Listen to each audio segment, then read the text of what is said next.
Welcome, everyone, to another edition of our Monday Mindset Calls. I am stoked to have you guys here. And today we have an amazing topic.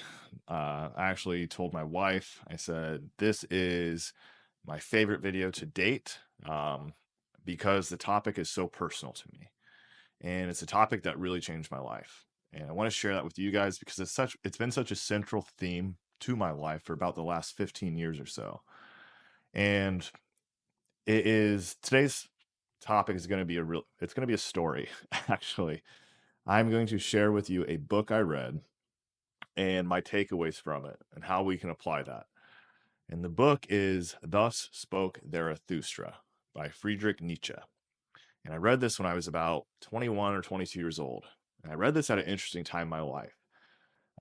My mother was just diagnosed with schizophrenia. She was going through a pretty severe mental health crisis with a lot of personal turmoil in our family. I was navigating a breakup at the time, and I hadn't left my apartment in probably 2 to 3 months. I actually took the entire semester, like my junior year of college, and I just wrote it off. I didn't do anything. And I stumbled upon this book and I read it. And in this book, it's a book about personal discovery, overcoming oneself, and reaching your highest potential. But there's a small excerpt of this book that discusses the three metamorphoses. And I want to share that with you guys because this time of year, there's a lot of energy and there's a lot of feeling around change and feelings of longing and longing for an aspirational identity. And if this can help you even a fraction of a percent to move towards your goal, I think it's worth sharing. So today, without further ado, let's dive into Friedrich Nietzsche. Uh, and thus spoke Zarathustra. Now, I want to set the tone for this in the Three Metamorphoses. The Three Metamorphoses, it's a parable or it's a story of how personal development really happens. Okay. So keep that in mind as I share this, look at it through the lens and how you can apply it to your life. Now, we all begin our life as a camel. We are born into this world as a camel. And what is a camel to you? Well, a camel is a beast of burden. It is made to carry things. And what do we carry in this life? Well, we carry the programming passed down to us by society, by our parents, by our culture, by everyone around us, and even our own internal dialogue. And these burdens, it is, you have to go to school. You got to go, get good grades. You got to graduate. You got to get a job. You got to have a family. You have to do this. You got to pay your taxes on time. All these supposed to do's, all these things that you're supposed to do. And most people go through life not even realizing they're a camel. They just assume that's the way it is. And don't get me wrong, there are benefits to the camel. The camel teaches you discipline, it teaches you how to endure. But if we stay in that phase too long, then burnout happens, frustration happens. And as this camel wanders through the desert, it is burdened with more and more and more. It's being weighed down. And it finally reaches this vast expanse of the desert where it sees how long it has to go. It's desolate. And it is just so overloaded with burdens. And this really related to me at the time. It just feels so weighed down by all these things and expectations that were placed on it. And then there's this great dragon in the distance lumbering towards the camel. And this dragon is covered in golden scales, and on these scales are written, "Thou shalt." All these thou shalts, all those things that you're supposed to do, the burdens that we talked about, well, the dragon is carrying an infinite amount of them. All these thou shalts. Thou shalt go to school. Thou shalt get good grades. Thou shalt pay your taxes. Thou shalt be a good employee. Thou shalt do what you're told. Thou shalt accept things the way that they are. All these thou shalts. And it approaches the camel. And what most people do, the camel just bows down and it almost breaks under the weight of this. It says, I can't contest with the dragon. Like, there is no way. I will just lay here in really this place of misery. And this is where I will exist because this is just the way things are. Now, if you're watching this video, you've probably felt something different welling up inside you. This internal dialogue of, no, I don't want to do things that way. No, I don't want to work a job I don't like. I don't want to be in a relationship I don't enjoy. I don't want to be around people who speak about small things. I want something different. There has to be a different way.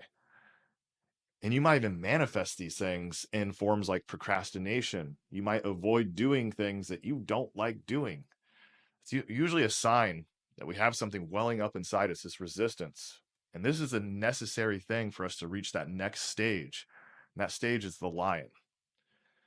And if you become the lion, which represents resistance, it represents kind of going against the grain, being an outlier, being okay with standing on your own, not needing to have societal approval, but wanting to do things your own way. That's when you become the lion. And the lion roars. And the lion roars, I will. So you have the dragon who is trying to weigh you down as a camel. The camel then becomes this lion. The lion roars. Instead of bowing down, he roars and says, I will. And I will is a proclamation. It's a proclamation that you're going to do things your own way, that you are confident in who you are becoming, that you seek a different path, and that you will no longer carry burdens of others that are not meant to be yours. Now, at this point, we are not done. And this is a mistake a lot of people make. They exist in this place of resistance and almost anger, this internal welling of frustration. They stay there. We don't want to stay there after we conquer this dragon.